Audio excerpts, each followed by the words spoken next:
السلام علیکم ورحمۃ اللہ وبرکاتہ۔ ان الحمد للہ نحمده ونستعینه ونستغفره ونعوذ باللہ من شرور انفسنا ومن سیئات اعمالنا من يهده الله فلا مضل له ومن يضلل فلا هادي له واشهد ان لا الہ الا اللہ وحدہ لا شریک له واشهد ان محمدا عبدہ ورسولہ صلی اللہ علیہ وسلم۔ الحمدللہ، اللہ تعالیٰ کی حمد و ثناء کے بعد سب سے پہلے ہم اللہ تعالیٰ کا شکر ادا کرتے ہیں کہ اللہ تعالیٰ نے الحمدللہ ہمیں موقع دیا کہ ہم ایک اور نئی سورت کو سمجھ سکیں۔ سورہ محمد یہ مدنی سورہ ہے اور اس میں ٹوٹل 38 آیات ہے، اور اس سورے کو سورۃ القتال بھی کہا جاتا ہے، یعنی جنگ۔ تو اللہ کا شکر و احسان ہے، اور اللہ تعالیٰ سے ہم پہلے ہی دعا کرتے ہیں کہ یا اللہ یہ سورے کو ہمیں اخلاص کے ساتھ مکمل کروا دے۔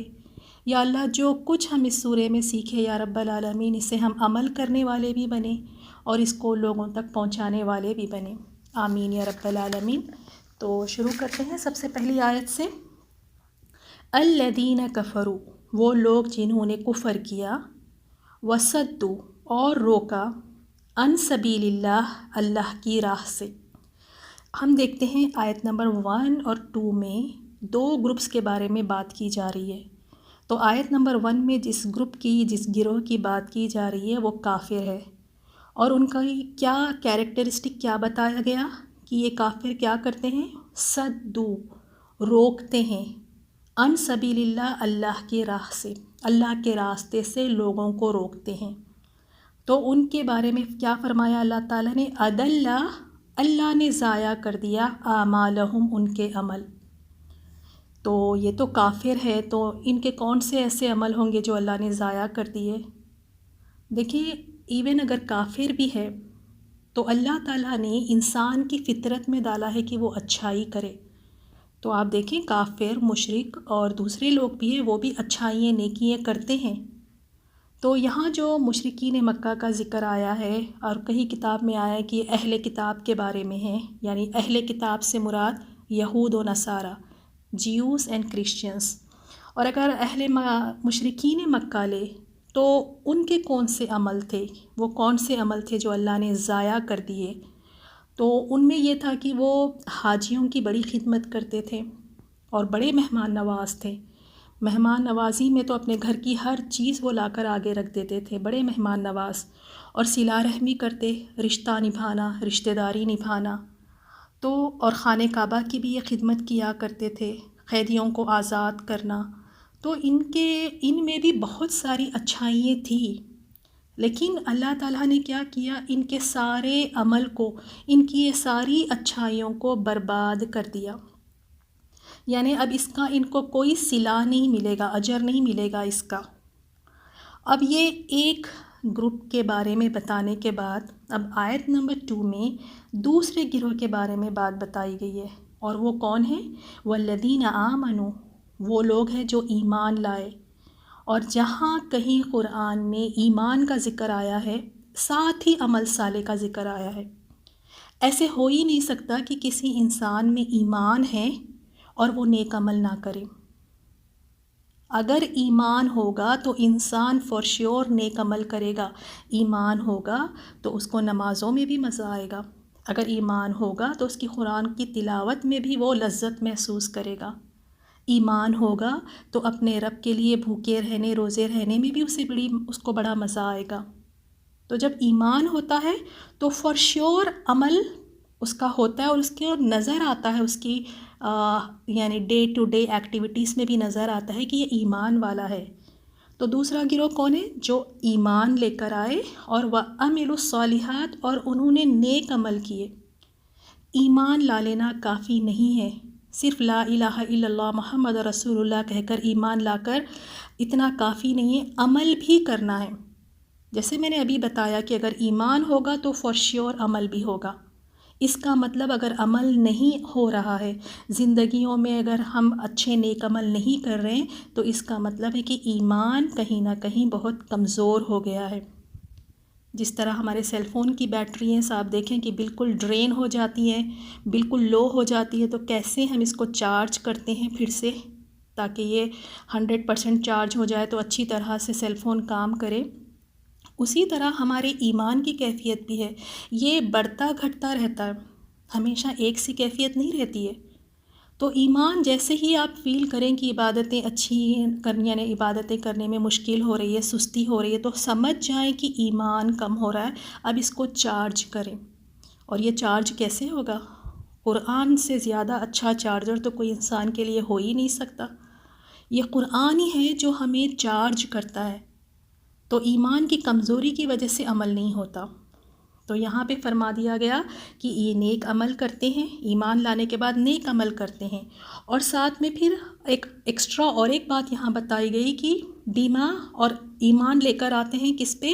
بیما نزل علی محمد، اس قرآن پر جو نازل کیا گیا ہے علی محمد، محمد صلی اللہ علیہ وسلم پر۔ جب ایمان کی بات آئی تو یہ بات انڈرسٹوڈ ہے کہ ایمان کا مطلب اللہ اور رسول پر ایمان لانا۔ پھر یہاں پر رسول صلی اللہ علیہ وسلم کا علیحدہ پھر سے سپریٹ نام کیوں لیا گیا ہے؟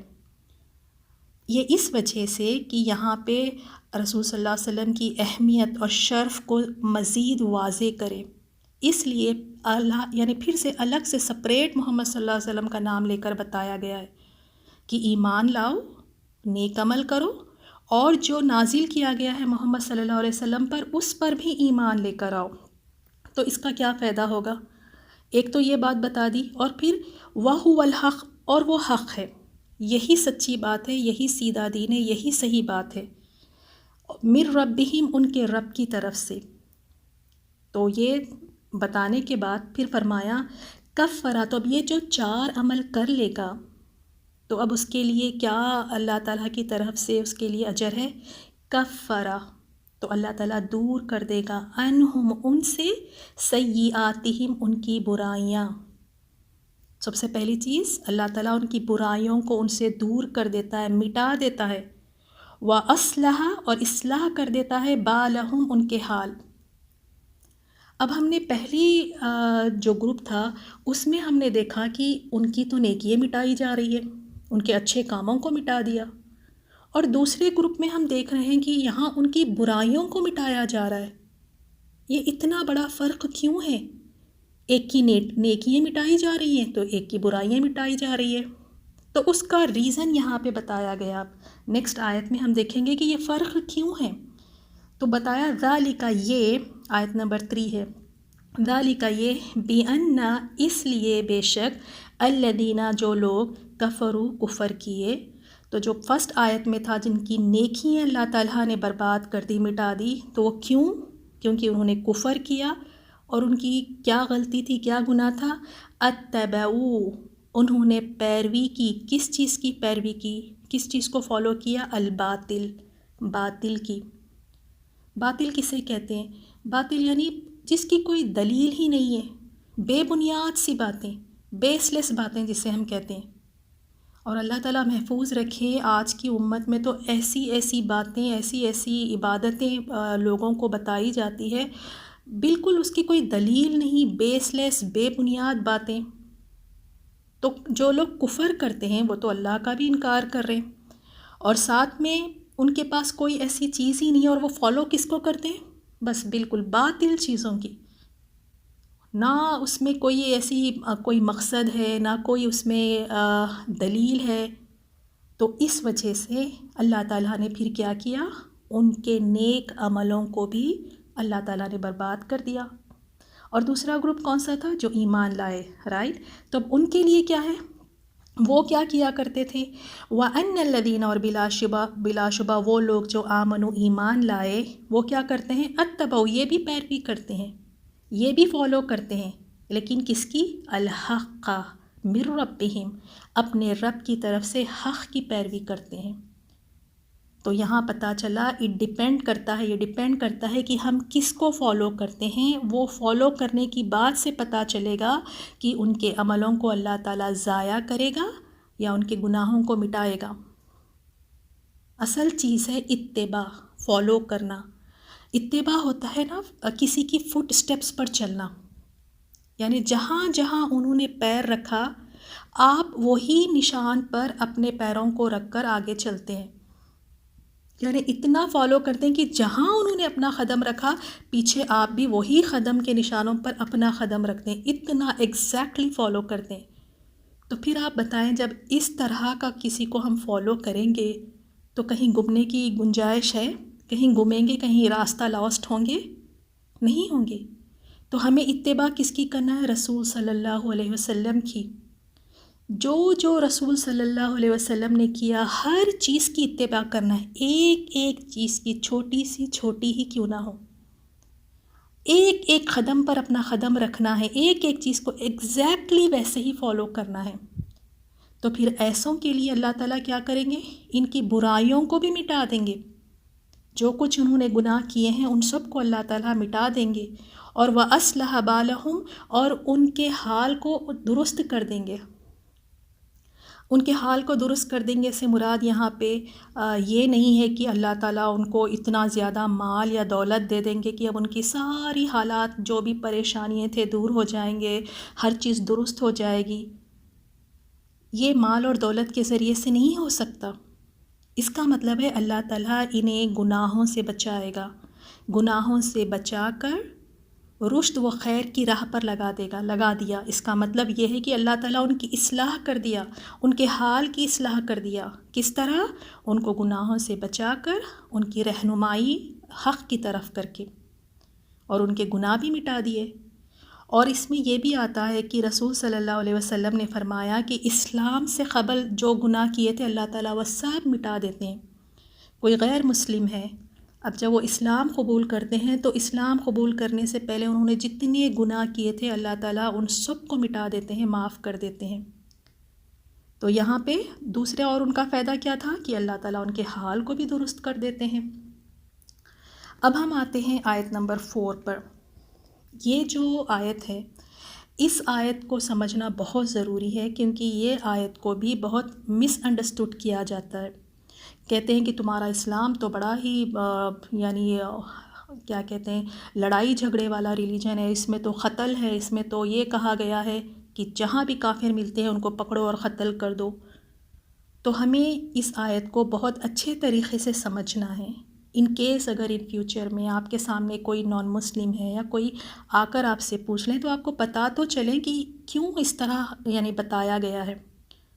اور آپ دیکھیں جو لوگ جرم کرتے ہیں یا پھر کوئی ایسے کرائمز کرتے ہیں تو کیا کوئی کنٹری، ہر کنٹری کے ایک رولز اور ریگولیشنز اور لاس ہوتے ہیں، تو کیا وہ کنٹری والے، وہ گورنمنٹ ان کو چھوڑ دیتی ہے؟ وہ تو اپنے باغیوں کو کبھی نہیں چھوڑتی، وہ تو اپنے مجرموں کو کبھی نہیں چھوڑتی، ان کے ساتھ تو اتنا سخت ترین سلوک کیا جاتا ہے، ان کے ساتھ جیلوں میں ٹارچر کیا جاتا ہے۔ تو تم اپنے مجرموں کو، اپنے باغیوں کو تو نہیں چھوڑتے، اور اللہ کے لیے تم چاہتے ہو کہ اللہ اپنے باغیوں کو کوئی سزا ہی نہ دے؟ وہ اللہ سے بغاوت کر رہا ہے، وہ اللہ کا مجرم ہے اور اس کو کوئی سزا ہی نہ ملے۔ کوئی ایسا کنٹری میں بھی نہیں ہوتا ہے، کوئی ایسے کنٹری میں نہیں ہوتا کہ لوگ گناہ کچھ کرائم کر رہے ہیں اور ان کو آسانی سے چھوڑ رہے۔ تم تو ٹارچر کرتے ہو، ان کے ساتھ بدسلوکی کرتے ہو، تو کیا اللہ تعالیٰ نہیں کرے گا؟ اپنے باغیوں کو ایسے ہی چھوڑ دے گا؟ کیا ان کو سزا نہیں ملے گی؟ ان کو اس دنیا میں بھی سزا ہے اور آخرت میں بھی ان کے لیے سزا ہے۔ تو یہ جو آیت ہے، آیت نمبر 4، یہ آیت جنرل آیت نہیں ہے، یعنی ہر جگہ آپ اس کا یہ آیت کو لے کے اپلائی کریں گے نہیں۔ یہ آیت میدان جنگ کی بات ہے کہ جب آپ میدان جنگ میں ہو اور آپ کا مقابلہ ہو رہا ہے، آمنے سامنے مومن ہے اور کافر ہے، اب آپ میدان جنگ میں ہیں، تو وہاں کے لیے یہ آیت کو بتایا گیا ہے کہ پھر اس حالت میں مومن کیا کرے کہ اب بالکل جنگ ہو رہی ہے اور سامنے کافر ہے آپ کے سامنے اپنی ویپنز کے ساتھ، تو اب آپ کیا کریں گے؟ تو وہی بتایا گیا۔ آیت ہم دیکھ لیتے ہیں، آیت نمبر 4 کا ٹرانسلیشن کے ساتھ دیکھ لیتے ہیں۔ فَإِذَا، تو اب سوری یہیں سے ہے نا یا جی، تو پھر یہ ہے فَإِذَا، چنانچہ جب لَقِیتُم، تم ملے ان سے، کہاں پر؟ جہاد میں، جنگ کے میدان میں، الَّذِينَ كَفَرُوا، ان لوگوں سے جنہوں نے کفر کیا۔ اب تم جب ملتے ہو کافروں سے میدان جنگ میں تو کیا کرو؟ فَضَرْبَ، تم مارو ان کو، کہاں پہ؟ الرقاب گردنیں، یعنی مارو، یعنی مارنا گردنوں پر، مطلب ان کو قتل کرو. حتیٰ یہاں تک کہ اذا جب اسخنتموہم تم ان کو خوب قتل کر چکو، یعنی جب تم ان کو قتل کر چکو تو کیا کرو؟ فشدو تم مضبوطی سے باندھ لو، یعنی جو قتل ہو چکے وہ تو قتل ہو گئے، اور جو کفار جو بچ گئے ہیں، جو زندہ ہے، تو ان کو کیا کرو؟ مضبوطی سے باندھ لو، قیدی بنا کر ان کو زنجیروں میں، الوثاقہ بیڑیوں میں. اب یہ نہیں کہ تم کو ان پر رحم آ رہا ہے یا پھر تم ایموشنل ہو کے، جذباتی ہو کے ان کو چھوڑ رہے ہو. جو قتل ہو گئے تمہارے سامنے ہیں ان کو قتل کر دو، اور جو بچ گئے ہیں ان کو قیدیے بنا لو اور بیڑیوں میں ان کو ڈال کے، یعنی ان کو اپنے قبضے میں کر لو. اب آپ دیکھیں کہ ان کو لگتا ہے کہ یہ اسلام میں کتنی سخت باتیں ہیں، کہا گیا کہ جب سامنے آئے تو گردن اڑا دو ان کو قیدی بنا لو. تو آپ بتائیے کون سی کنٹری کہتی ہے کہ پیار سے جنگ کرے؟ 2 کنٹریز میں بھی جنگ ہوتی ہے، دیکھا ہے نا کس طرح ایک کنٹری دوسرے کنٹری کی یہاں پہ دشمن ہے، اور کیسے وار ہوتے ہیں، لڑائی جھگڑے ہوتے ہیں، کیسے وہ دشمنوں پہ سخت وار کرتے ہیں. ایون ملٹری، پولیس اور سولجرز کو یہی ٹریننگ دی جاتی ہے کہ اگر آپ پہ حملہ ہو تو شوٹ ٹو کل، ان کو آرڈر دیا جاتا ہے کہ شوٹ ٹو کل، آپ ان کو مار دو. کون سی ایسی آپ مجھے جنگ لا کر دکھائیں گے اس دنیا کی جنگ میں جو کہا جاتا ہے ان کو کہ آپ پیار محبت سے لڑیں، اپنے دشمن پہ وار نہ کریں؟ ہر کنٹری کا یہی رول ہوتا ہے کہ جب دشمن سامنے ہو تو لڑو ان سے اپنی آخری سانس تک، اور اپنے آپ کو ڈیفینڈ کرو اور سامنے والے کو مارو. لیکن جب یہی چیز اسلام کرتا ہے، اسلام کی طرف سے ہے، تو پھر ان کے بڑے اعتراضات ہوتے ہیں. تو اس کے بعد پھر کیا فرمایا؟ اب یہ جو قیدی بنا کر تم نے اپنے پاس رکھ لیے، فَإِمَّا پھر یا تو مننا، یعنی ان پر احسان کرنا ہے، ان قیدیوں پر، یعنی احسان کر کے ان قیدیوں کو چھوڑ دو، ویسے ہی بغیر ان سے کوئی فدیہ لیے کے، یعنی کچھ ان سے بنا لیے کے ہی تم ان پہ احسان کر کے چھوڑ سکتے ہو ان قیدیوں کو. بعدو اس کے بعد، اور یا پھر دوسرا آپشن کیا ہے؟ اما یا فداءً، یعنی فدیہ لے لو، یعنی کچھ ان سے رینسم لے لو، کچھ چیز ان سے لے لو اور ان کو چھوڑ دو. تو یہاں پہ کیا 4 چیزیں بتائی گئی ہیں؟ یا تو قتل کر دو، اگر یہ بچ جاتے ہیں تو ان کو قیدی بنا لو. اب قیدی بنانے کے بعد اور 2 آپشنس کیا دیے گئے؟ یا تو تم انہیں چھوڑ دو، آزاد کر دو، احسان کی بھی چیز ان سے بدلے میں نہ لو، ان کو چھوڑ دو، یعنی تو تم فدیہ لو، کچھ لے لو ان ریٹرن اور پھر ان کو چھوڑ دو. حتیٰ یہاں تک کہ تدع رکھ ڈالے الحرب لڑائی، اوزارہا اپنے ہتھیار، یعنی جب تک تم لڑو، جب تک کہ یعنی کیا چیز نہ ہو جائے، یا تو یعنی وہ صلح کر کے جنگ کو روک دیں، اپنے ہتھیار رکھ دیں، یا نہیں تو پھر جب تک اسلام نہ غالب آ جائے اور کفار کا خاتمہ نہ ہو جائے تب تک اس کو کنٹینیو رکھو. یا تو صلح کر لے وہ آگے بڑھ کے، یا وہ اپنے ہتھیار ڈال دیں، یا پھر اسلام غالب آ جائے تب تک ان کے ساتھ لڑو. ذالک یہی حکم ہے، یہ حکم ہے اللہ تعالیٰ کی طرف سے. ولو یشاء اللہ لانتصر، اور اگر اللہ تعالیٰ چاہتا تو اللہ تعالیٰ خود ہی ان سے بدلہ لے لیتا. کیا اللہ تعالیٰ نے پہلے کی قوموں سے بدلہ نہیں لیا؟ ان کے اوپر کیسے عذاب آئے تھے؟ ان سے کوئی جنگ تو نہیں کی گئی تھی؟ ابھی ہم نے سورہ احقاف میں عاد کا ذکر سنا ہے نا، بس اللہ تعالیٰ نے کیسے ان کو تباہ کر دیا، ہلاک کر دیا. پچھلی قوموں کو تو اللہ نے پتھروں کی بارش کے ذریعے بستیوں کو الٹ دیا، طوفان آیا، ایک چیخ کا بھی عذاب تھا، بس ایسی چیخ تھی کہ سب اس کے ساتھ یعنی سب ہلاک ہو گئے. تو اگر اللہ تعالیٰ چاہتا تو ان مشرکین مکہ سے بھی اس طرح کا عذاب لے سکتا تھا، کوئی جنگ کی ضرورت نہیں تھی. بنا جنگ کے بھی اللہ تعالیٰ سارے مشرکوں کو ہلاک کر دیتا، جیسے پہلے کی قوم میں نہ ان کا بوڑھا بچہ، نہ ان کا کوئی بچہ، پورا ان کی قوم کے ہر شخص کو اللہ تعالیٰ نے ہلاک کیا. اللہ تعالیٰ چاہتا تو یہ مشرکین مکہ سے بھی اس طرح کر لیتا، لیکن کیوں نہیں کیا؟ لیکن لیبلو، تاکہ آزمائیں. اصل کیا چیز اللہ تعالیٰ دیکھنا چاہتے تھے کہ آزمائیں. بعدکم ببعد، تمہارے بعض کو بعض کے ساتھ. اصل چیز اللہ تعالیٰ دیکھنا چاہتے تھے۔ اور اس میں جنگ بدر میں یہ ہوا تھا کہ مومن کے سامنے، ان کے آگے، ان کے مقابلے میں ان کے ریلیٹیوز آ رہے تھے۔ کسی کے آگے ان کا باپ تھا، کسی کے آگے ان کا بیٹا، کسی کے آگے ان کا چچا۔ یہی تو ان کے اوپر ایک عذاب تھا کہ اگر لڑائی بھی ہو رہی ہے تو آپس میں ایک دوسرے سے، ایک مومن ہے اور ایک مشرک ہے۔ اگر کوئی یہاں پہ مومن ہے تو دوسرا جو مشرک ہے وہ ان کے خود کا رشتہ دار ہے۔ اور اس طرح اللہ تعالیٰ نے مومنوں کو بھی دیکھ لیا، چھانٹ لیا کہ کون کتنا ایمان والا ہے، کس میں کتنا صبر ہے، کون جہاد کرنے والا ہے۔ ویسے نا اچھے حالات میں کسی کی بھی نہ پتہ نہیں چلتا۔ حالات، انسان کا جو اصل رویہ ہے، کیا اسٹینڈرڈ ہے، اس کا کیا، یعنی ایمان کی کیا حالت ہے نا، یہ ٹیسٹ کب پتہ چلتا ہے؟ مشکلات میں۔ زبان سے تو کہنا بڑا آسان ہے بڑی بڑی باتیں، تو مدینہ میں یہ سب بھی کہا کرتے تھے، ہم ایمان والے ہیں، ہم ایمان والے ہیں، اور میدان جنگ میں سب پتہ چل گیا، منافق ظاہر ہو گئے اس میں۔ ان کے لیے تو بڑا مشکل تھا کہ وہ مطلب جنگ کریں اور اس میں ان کی جان بھی جا سکتی ہے، تو وہ تو ہیلے بہانے ڈھونڈتے تھے کہ کیسے ہم اس جنگ سے بچ سکے۔ اور مسلمانوں کے لیے بھی سخت تھا، ان کے رشتہ دار تھے جن سے ان کو جنگ کرنی تھی، تو ایک اللہ تعالیٰ کی طرف سے آزمائش تھی یہ۔ والذین قتلوا، اور جو لوگ قتل ہو گئے، شہید ہو گئے، فی سبیل اللہ، اللہ کے راستے میں، فلن، تو ہرگز نہیں، یضل، وہ ضائع کرے گا، اعمالہم، ان کے اعمال۔ جو لوگ اللہ کے راستے میں شہید ہوئے ہیں، اللہ ان کے اعمال کو ضائع نہیں کرے گا۔ شہید کا تو اتنا بڑا مرتبہ ہے کہ جیسے ہی خون کا پہلا قطرہ زمین پر گرتا ہے، اللہ تعالیٰ ان کے سارے گناہوں کو بخش دیتے ہیں۔ ہم تھوڑا سا دیکھ لیتے ہیں شہید کی کیا فضیلت ہے، کیا انعامات شہید کو اللہ تعالیٰ عطا فرماتے ہیں۔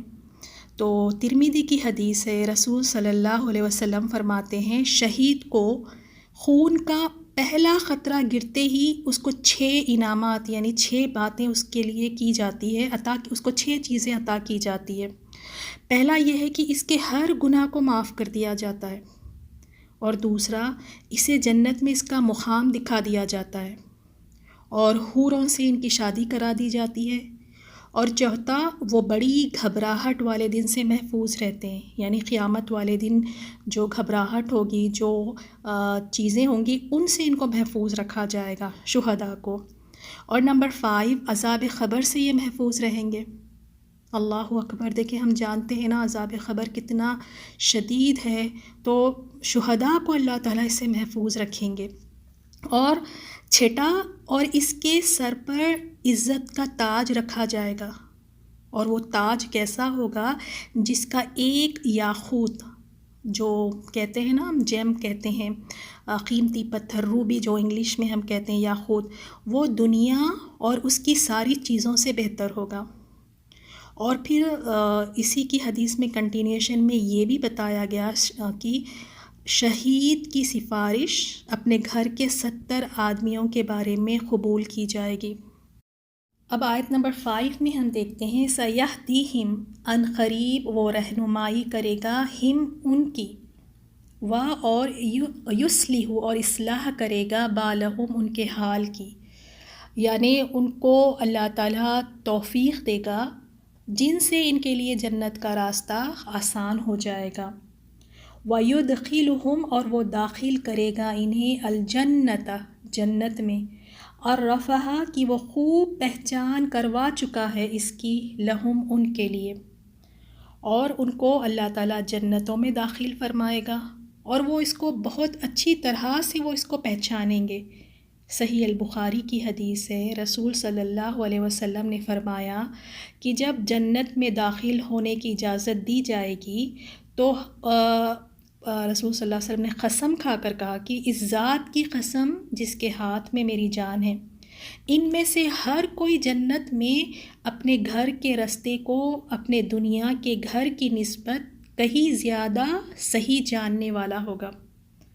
جنت میں جانے کے بعد انہیں یہ کنفیوژن نہیں ہوگا کہ ان کا گھر کہاں ہے، ان کے محلات کہاں ہیں، کہاں ان کے مکانات ہیں۔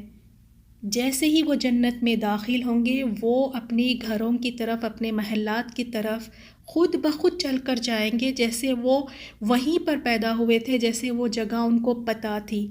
جیسے دنیا میں ایک انسان اپنے گھر کے راستے کو کبھی نہیں بھولتا، اس کے گھر کا راستہ اسے کتنی اچھی طرح پتہ ہے، اسی طرح ایک جنتی کو اپنے گھر کا راستہ جنت میں اس کو اچھی طرح سے پتہ ہے۔ دیکھیں کتنا یعنی اللہ تعالیٰ انعامات عطا فرماتا ہے ایک شہید کے لیے، وہ اپنے گھر کے 70 لوگوں کی سفارش کر سکے گا، اللہ تعالیٰ اس کو اس کی اجازت دیں گے، اس کے سارے گناہ معاف ہے۔ تو جس طرح آج کل حالات ہے، ہمیں اپنے بھائی ہے یا اپنے شوہر ہے یا اپنی اولاد ہے، ان میں اس چیز کے جذبے کو پیدا کرنا ہے، اس کا شوق بڑھانا ہے کہ اللہ کے راستے میں شہید ہونے کا۔ اور اگر میں آپ سے کہوں کہ ہماری اولادوں کا، ہمارے بچوں کا تو یہ حال ہے، اتنے بزدل ہے کہ ہمارے بچے اندھیرا دیکھ کر گھبرا جاتے ہیں۔ اگر کوئی چھوٹا سا کیڑا مکوڑا ہی انہیں نظر آ جائے، کوئی انسیکٹ، کوئی کاکروچ، کوئی چپکلی ہی نظر آ جائے تو وہ چیخیں مارتے ہوئے یا تو بیڈ پہ چڑھ جائیں گے یا تو صوفے پہ چڑھ جائیں گے۔ اتنے بزدل ہمارے بچے ہیں۔ اگر خون دیکھ لیں، کسی کی بلیڈنگ ہو رہی ہے، کسی کا ہاتھ کٹ جائے، تھوڑا سا بھی خون دیکھ لیں تو ان سے وہ بھی نہیں برداشت ہوتا، چکر آنے لگتی ہے ان کو۔ نہ بھوک برداشت ہے ہمارے بچوں میں، نہ پیاس کو برداشت کر سکتے ہیں، اور نہ ہی بغیر اے سی اور فین کے وہ سونے کا نیند ہی نہیں آتی انہیں، نرم بستر انہیں چاہیے۔ اور ہمارے بچوں میں کوئی قربانی دینے کا جذبہ نہیں ہے، ہمارے بچے بڑے بزدل ہیں، لیکن ہم مائیں اپنے بچوں کی ایسی تربیت کریں کہ ان کو ہم ایک مضبوط جان بنائیں، انہیں ہم نڈر بنائیں کہ اللہ کے سوا کسی سے نہ ڈرے، انہیں ہم نے بہادر بنانا ہے۔ تو ان کو ہم نے اس طرح کی تربیت دینا ہے، ان کا شوق پیدا کرنا ہے کہ میرے بچوں، اگر کل کے دن اللہ کے لیے کھڑے ہو کر اپنی جان دینے کا وقت آیا تو میرے بیٹے پیچھے نہ ہٹنا۔ یہ ایسے ہی نہیں ہو جائے گا، بچوں میں یہ شوق پیدا کرنا ہوگا۔ آج ہمیں ہمارے دین کے لیے ہمارے بچوں میں یہ چیز ڈالنا ہوگا۔ ہم تو ہمارے بچوں کو اتنا نازک بنا دیے ہیں، اتنا ہم نے بچوں کو ڈرپوک بنا دیا ہے کہ وہ تو چھوٹی چھوٹی چیزوں پہ گیو اپ کر دیتے ہیں۔ دیکھیں یہ محبت نہیں ہے کہ بچوں کو ہر وہ چیز لا کر دے دیں۔ زندگی ایک جیسی نہیں رہتی ہے، بچوں کو ٹف بننا سکھائیں، ہر چیز ان کے منہ سے نکلتے ہی فوراً ان کی فرمائشوں کو جلد سے جلد پورا کرنے کے لیے بھاگ دوڑ نہ کریں، تھوڑا سا ان کو برداشت کرنے دیں، ان میں یہ صلاحیت بھی پیدا ہونی چاہیے۔ تو بچوں کی ہم نے اس طرح ٹریننگ کرنی ہے، بچوں کو صحابہ کرام کے قصے سنائیں کہ کس طرح وہ ہنستے ہنستے خوشی خوشی اللہ کے راستے میں اپنے آپ کو وہ اپنے گلے کٹانے کے لیے بھی تیار ہوتے تھے۔ آج ہماری امت کے بچوں کا یہ حال ہے کہ وہ تو بزدل ہے، وہ تو ان چیزوں میں آگے بڑھیں گے ہی نہیں۔ تو ہم اللہ تعالیٰ سے دعا کرتے ہیں کہ اللہ تعالیٰ ہمیں بھی شہادت کا مرتبہ عطا فرمائے کہ اگر موقع ملے تو ہم بھی اللہ کے راستے میں شہید ہو سکے، اللہ کے راستے میں اپنی جان ہم لگا دیں، اور اپنی اولادوں کو بھی اس چیز کے لیے ہم نے تیار کرنا ہے۔ اب اس کے بعد دیکھیں آیت نمبر 7 بھی اتنی پیاری آیت ہے، میں آپ کو کیا بتاؤں۔ انشاءاللہ اللہ تعالیٰ سے دعا کرتی ہوں کہ ان آیتوں کو اللہ تعالیٰ آپ سب کے دلوں میں اتار دے اور اس پہ عمل کرنے والا بنا دے۔ اب اللہ تعالیٰ اس آیت میں فرما رہے ہیں کہ اگر تم اللہ کی مدد کرو گے تو اللہ تمہاری مدد کرے گا۔ اب آپ بتائیں، ہم تو اتنے کمزور انسان ہیں، ہر چیز میں تو ہمیں مدد کی ضرورت ہے، کوئی ایک چیز بھی ہم بغیر مدد کے کر ہی نہیں سکتے ہیں۔ اور یہاں اللہ تعالیٰ نے وعدہ کیا کہ اگر تم اللہ کی مدد کرو گے تو اللہ بھی تمہاری مدد کرے گا۔ لیکن اللہ کو مدد چاہیے، وہ تو رب العالمین ہے، وہ تو ساری دنیا چلا رہا ہے، اس کو تو مدد کی کوئی ضرورت ہی نہیں ہے، وہ تو بس ایک کلمہ کن کہہ دے اور سب کچھ ہو جائے۔ لیکن پھر اللہ کو مدد کی کیا ضرورت ہے؟ اسی طرح آپ نے سورہ بقرہ کی آیت میں بھی سنا ہوگا، اللہ تعالیٰ نے فرمایا کون ہے جو اللہ کو قرض دے؟ تمام خزانے اللہ تعالیٰ کے پاس ہے، اللہ کو قرض کی کیا ضرورت ہے؟ وہ تو مالک ہے، تمام خزانوں کا۔ تو اصل میں دراصل بات یہ ہے، اللہ تعالیٰ اس عمل کو اتنی اہمیت دیتے ہیں، اتنی اہمیت دیتے ہیں کہ اللہ تعالیٰ فرماتے ہیں کہ ایسے ہے جیسے تم نے مجھے قرض دیا۔ اس کام کی اہمیت کی وجہ سے اللہ تعالیٰ نے اپنے اوپر وہ بات کو رکھ کر فرمایا کہ دین کی مدد کرنا اللہ کی مدد کرنے کے برابر ہے کہ اس کام کی عظمت کا اندازہ لگائیں آپ کہ کتنا بڑا کام ہے۔ اللہ تعالیٰ نے اپنے پر لے کے فرمایا کہ یہ میری مدد ہے۔ یا ایھا الذین آمنوا، اے جو لوگوں ایمان لے کر آئے، ان اگر تنصروا اللہ، تم مدد کرو گے اللہ کی۔ یہاں پہ اللہ کی مدد سے مراد کیا ہے کہ اللہ کے دین کی مدد۔ تو اس سے کیا ہوگا؟ ینصرکم، تو وہ مدد کرے گا تمہاری۔ اور دوسرا ویثبت، اور وہ ثابت رکھے گا اقدامکم، تمہارے قدم۔ اگر اللہ تعالیٰ آپ کو چن لیتا ہے نا کسی بھی دین کے کام کے لیے، یہ سب سے بڑی اپنی خوش نصیبی سمجھیں۔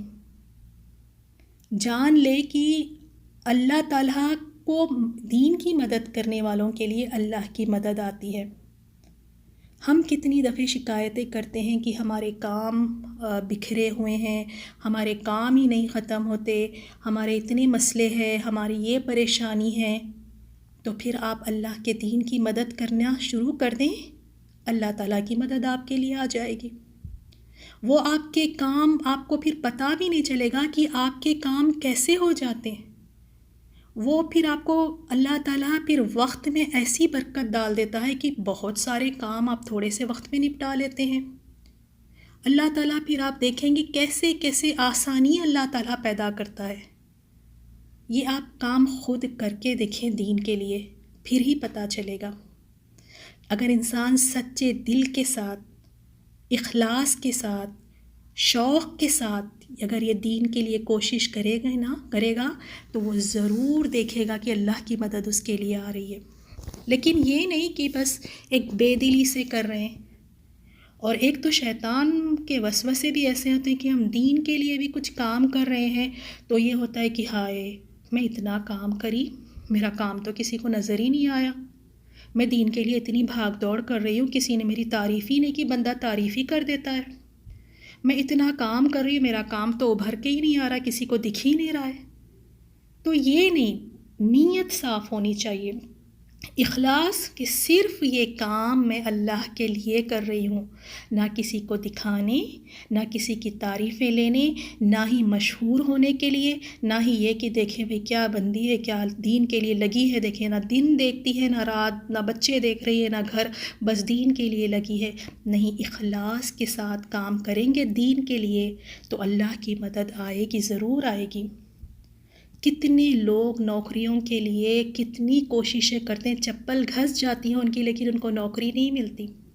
ہر کوئی چاہتا ہے کہ بڑی سے بڑے کمپنیوں میں ان کو نوکریاں ملے، اور پھر جب اچھی نوکری مل جاتی ہے تو وہ کمپنی پھر انہیں گھر بھی دیتی ہے، بونس بھی ملتا ہے ان کو، ان کا ہاسپٹل کا خرچہ بھی کمپنی اٹھاتی ہے، گاڑی بھی کمپنی کی طرف سے ملتی ہے۔ تو جتنی اچھی کمپنی ہوگی بینیفٹس اتنے زیادہ اچھے ہوتے ہیں۔ تو یہ دین کا کام کرنا، اللہ کے پاس جاب کرنا، اللہ کی نوکری کرنے کے برابر ہے۔ تو آپ بتائیں، کیا جب ہم دین کے لیے کام کریں گے بے لوث ہو کر، کچھ بھی ریٹرن نہیں چاہیے ہمیں کسی سے بھی، تو پھر اللہ تعالیٰ رسوا کرے گا ایسے انسان کو؟ جو اللہ کے یہاں نوکری کر لے، جو اللہ کے کاموں میں لگ جائے، تو پھر اللہ تعالیٰ اس کو کیا ہی نوازے گا دونوں جہانوں میں۔ تو یہ بڑی خوش نصیبی کی بات ہے کہ دین کے لیے آگے بڑھے۔ یہ سوال قیامت والے دن ہوگا کہ تم نے میرے دین کے لیے کتنی کوششیں کی، تمہارے پاس علم تھا، تمہارے پاس صلاحیتیں تھیں، تمہارے پاس مال تھا، تمہارے پاس وقت تھا، تم نے میرے دین کے لیے کیا کیا؟ اگر یہی سوال آج کوئی ہم سے پوچھ لیں، مجھ سے پوچھ لیں یا آپ سے پوچھ لیں کہ دین کے لیے کیا کیا، ہے کوئی جواب ہمارے پاس دینے کے لیے؟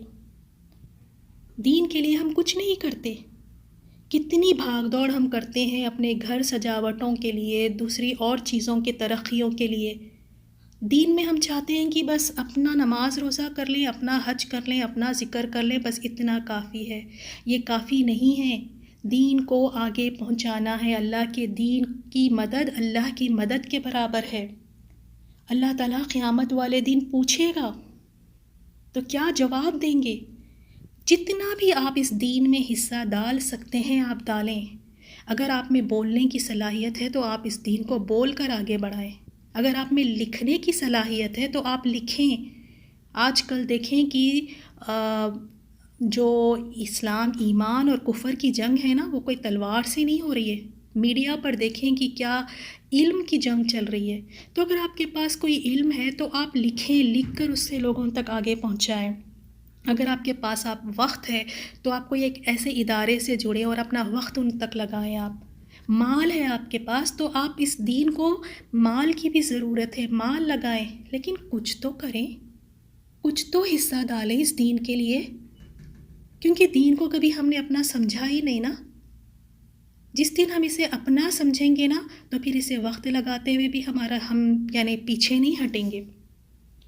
دیکھیں، جہاں ہم پر ہمارے شوہر کا حق ہے، بچوں کا حق ہے، اسی طرح دین کا بھی ہم پر حق ہے۔ اب اسی 24 گھنٹے میں سے ہمیں اپنے شوہر کے لیے، اپنے بچوں کے لیے، اپنے گھر کے لیے اور دین کے لیے بھی ہمیں وقت نکالنا ہوگا۔ کوئی اور 24 گھنٹے سے بڑھ کر اور کوئی 30 آورس کا ہمیں دن نہیں ملنے والا۔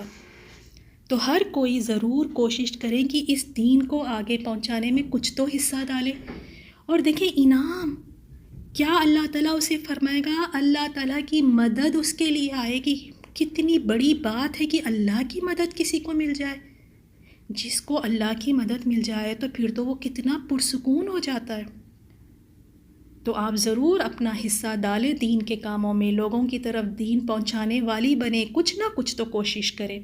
اور اس کے بعد جو دوسری چیز وَيُثَبِّتْ أَقْدَامَكُمْ، وہ تمہارے قدموں کو ثابت رکھے گا، تمہارے قدموں کو ڈگمگانے سے بچا لے گا۔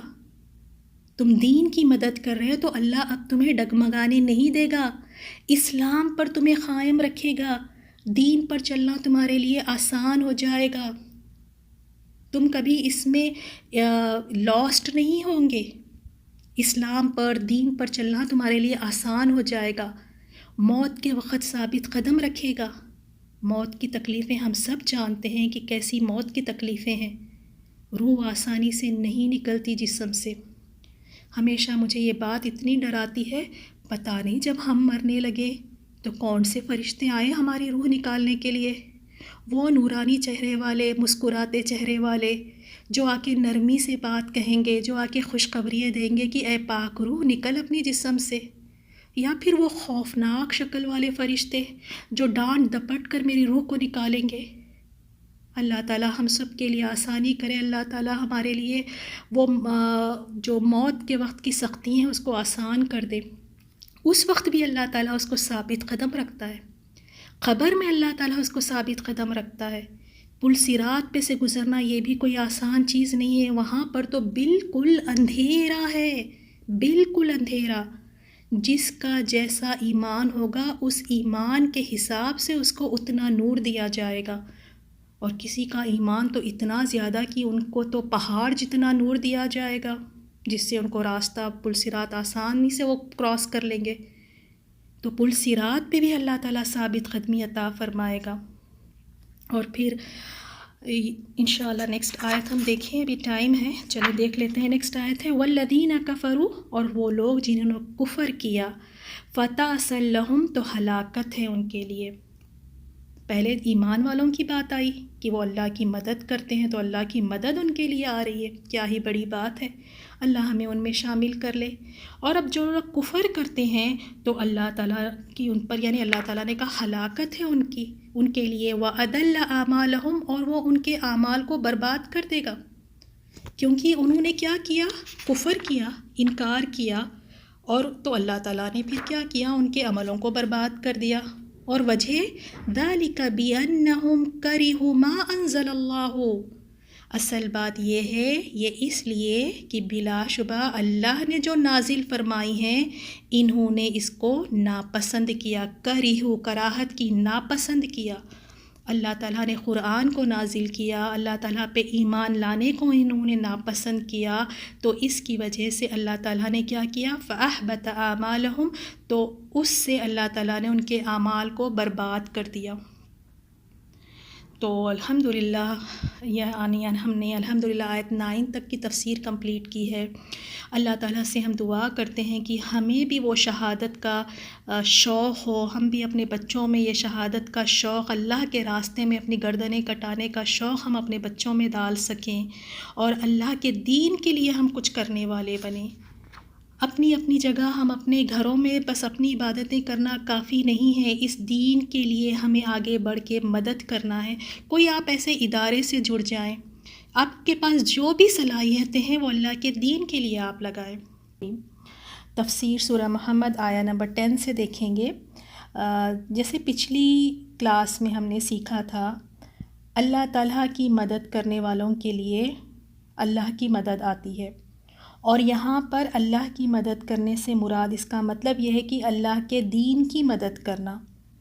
تو کچھ سسٹرز کو تھوڑا سا کنفیوژن ہوا ہے اس بات میں، انہیں لگا کہ اللہ کی دین کی مدد کرنا یعنی نماز پابندی سے پڑھنا، قرآن کی اچھی طرح سے تلاوت کرنا، حفظ کرنا۔ یہاں پہ دیکھیں، اس بات کو آپ سمجھیں، اللہ تعالیٰ کے دین کی مدد کرنا یعنی دین کو آگے پھیلانا، لوگوں تک اس کی تعلیمات کو پہنچانا، لوگوں میں اس کا شوق پیدا کرنا، دین کی حفاظت کرنا، یہ ہے دین کی مدد۔ اور ہم آج دیکھتے ہیں جس معاشرے میں ہم رہ رہے ہیں، آپ دیکھیں کیا حالات ہے۔ لوگوں کو صحیح طریقے سے نماز نہیں پڑھنی آتی، کئی ایسے لوگ ہیں جو قرآن سے نا واقف ہے۔ اگر کسی کو قرآن پڑھنا آتا بھی ہے تو اس میں ہزاروں غلطیاں ہیں پڑھنے میں، تلاوت میں، اور اس کے سمجھنے سے تو کئی لوگ دور ہیں۔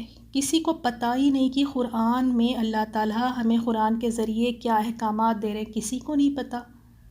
اب آپ بتائیں کون کرے گا یہ کام؟ اگر آپ اور میں نہیں کریں گے تو اللہ تعالیٰ کا دین ختم نہیں ہو جائے گا، اللہ کا دین غالب آ کر رہے گا، ہم کریں یا نہ کریں۔ اگر اللہ تعالیٰ ہمیں چن لیتا ہے اس چیز کے لیے تو یہ ہماری خوش نصیبی ہے، ورنہ اللہ تعالیٰ اپنے دین کو غالب کر کے رہے گا۔ تو ہر کوئی اپنی اپنی استطاعت کے مطابق اس میں حصہ ڈالے، اس دین کو لوگوں تک پہنچائیں، اور سچا دین، صحیح دین قرآن سے ہی ہمیں مل سکتا ہے۔ لوگوں کو قرآن کی طرف لے کر آئیں، ان میں یہ شعور پیدا کریں کہ قرآن کی تلاوت کافی نہیں ہے، قرآن کو سمجھنا ہے۔ الحمدللہ اللہ تعالیٰ کے فضل و کرم سے ہم نے یہ کوشش کی ہے کہ لوگوں تک ہم قرآن کی تعلیمات کو پہنچائیں ایک آسان طریقے سے۔ تو آپ لوگوں کو اس گروپس کے ذریعے بھی جوڑ سکتے ہیں، یا نہیں تو آپ کو لگتا ہے کہیں اور ایسا ادارہ ہے یا ایسی جگہ ہے جہاں لوگ قرآن سیکھ سکتے ہیں، سمجھ کر پڑھ سکتے ہیں، تو وہاں کا راستہ ان کو دکھائیں، ان کا شوق پیدا کریں، اس دین کے لیے اپنا مال لگائیں، وقت لگائیں۔ تو اصل دین کی مدد کیا ہے کہ لوگوں تک اس کو پہنچانا ہے، اپنی عبادتیں کر کر ہمیں نہیں بیٹھ جانا ہے۔ تو آئی ہوپ کہ انشاءاللہ یہ آیت کلیئر ہو گئی ہے، اور ضرور ہر کوئی اپنا اپنا حصہ ضرور ڈالے دین میں۔ یہ سوال ہم سب سے قیامت والے دن ہونا ہے۔ چلیں ٹھیک ہے، اب آیت نمبر ہم 10 سے شروع کرتے ہیں۔ کیا، دیکھیں پہلے ترجمہ دیکھ لیتے ہیں۔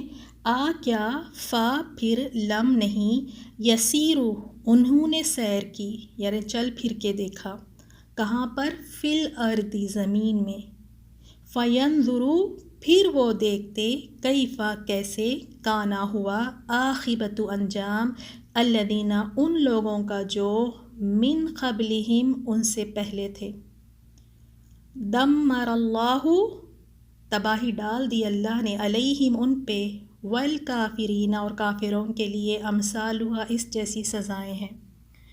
یہاں پر اہل مکہ کو بتایا جا رہا ہے کہ تم ذرا چل پھر کر زمین پہ دیکھو تو صحیح، کیا تم چلتے پھرتے نہیں؟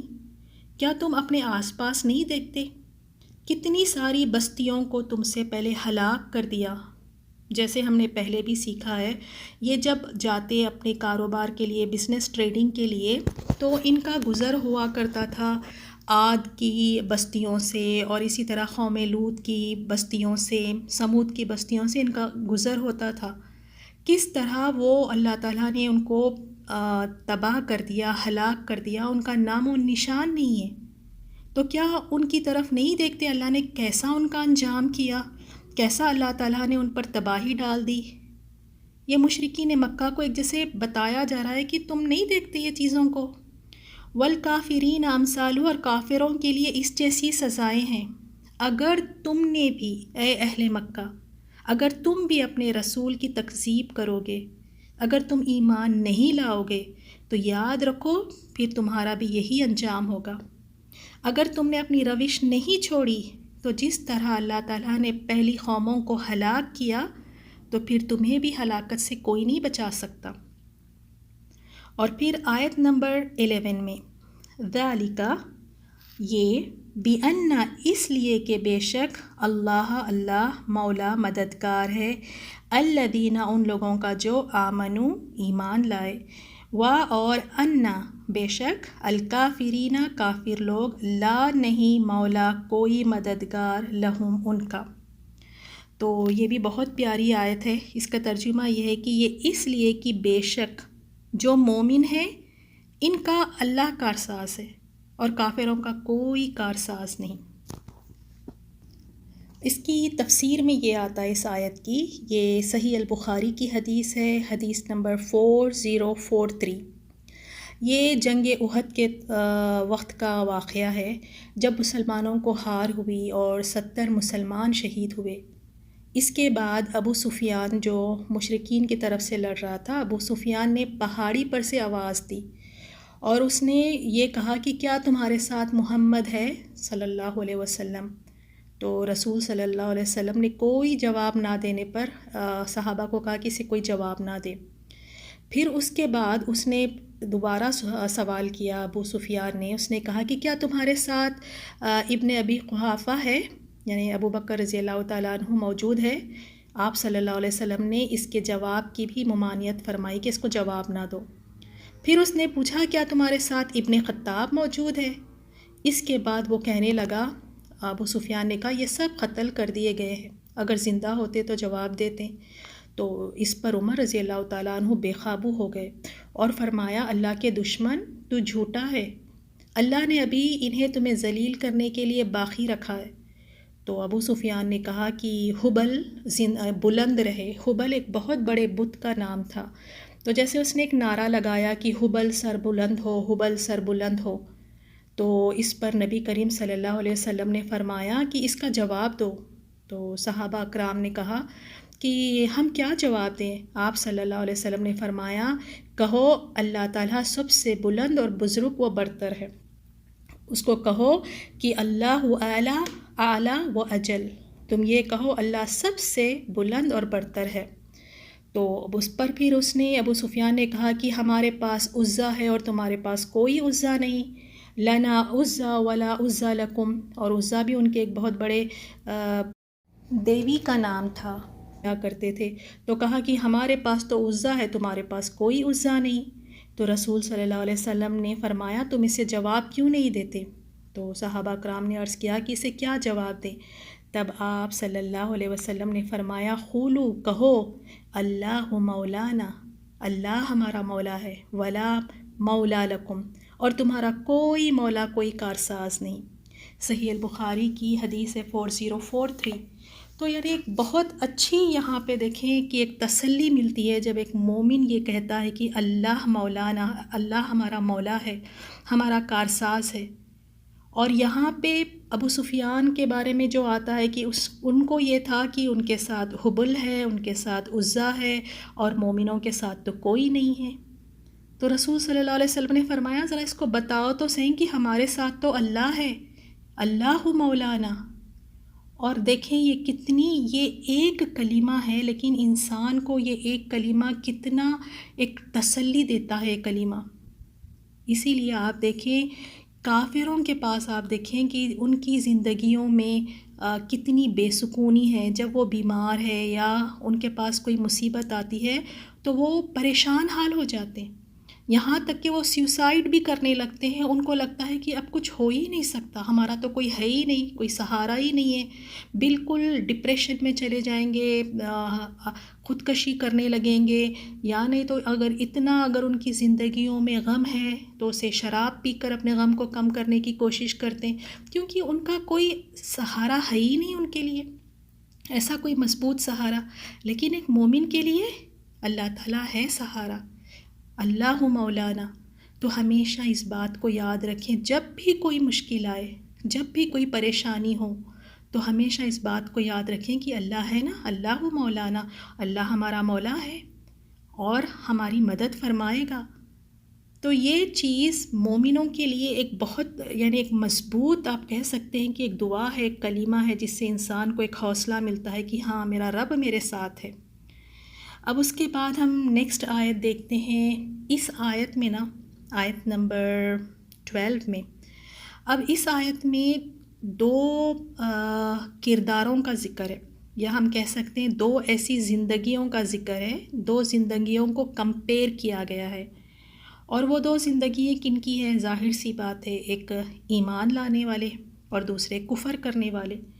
تو اب آیت نمبر 12 میں ہے، ان اللہ، تو بلا شبہ اللہ تعالیٰ، یدخلو، داخل کرے گا، الذین، ان لوگوں کو، آمنو، جو ایمان لے آئے، وعملوا الصالحات، اور انہوں نے عمل کیے صالحات نیک، جنات، جنات میں، باغات میں، تجری، چلتی ہے، من تحتہا، ان کے نیچے سے، انہار، نہریں۔